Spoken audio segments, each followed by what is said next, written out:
Всем привет! Вы на канале Готовим с Оксаной Пашко. Сегодня приготовим быстрый десерт за 10 минут, и на его приготовление понадобится всего лишь 3 доступных ингредиента. Такой десерт можно смело подать даже на праздничный стол. Подписывайтесь на мой канал и узнавайте еще больше вкусных и простых рецептов. Берем 250 грамм творога и насыпаем его в измельчитель. К творогу насыпаем 80 грамм сахара. Все измельчаем до однородности. Творог можно использовать любой жирности. Измельченную творожную массу перекладываем в миску. К ней насыпаем примерно 80 грамм кокосовой стружки. Все хорошо перемешиваем.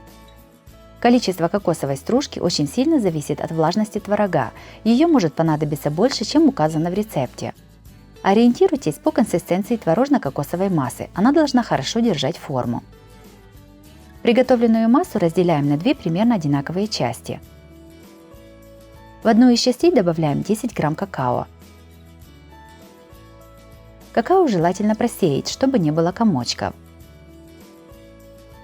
Все хорошо перемешиваем.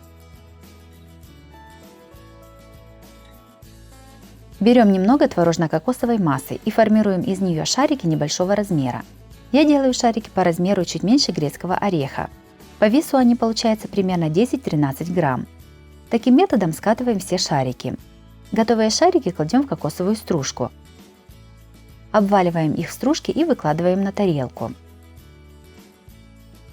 Еще больше разных легких десертов без выпечки смотрите в моем плейлисте по ссылке на экране или в описании под видео. Точно так же скатываем шарики из шоколадно-творожно-кокосовой массы. Обваливаем их в кокосовой стружке. Из этого количества творожно-кокосовой массы у меня получилось 36 шариков. Все конфетки красиво выкладываем на тарелку.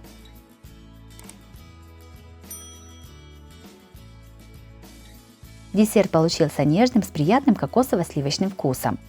Готовится он просто и из минимального количества ингредиентов.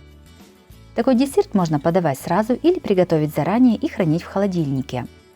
Если вам понравился рецепт такого десерта, то обязательно ставьте лайки и пишите комментарии. Подписывайтесь на мой канал, чтобы не пропустить новые видео. С вами была Оксана Пашко. Готовьте вкусно, готовьте с удовольствием.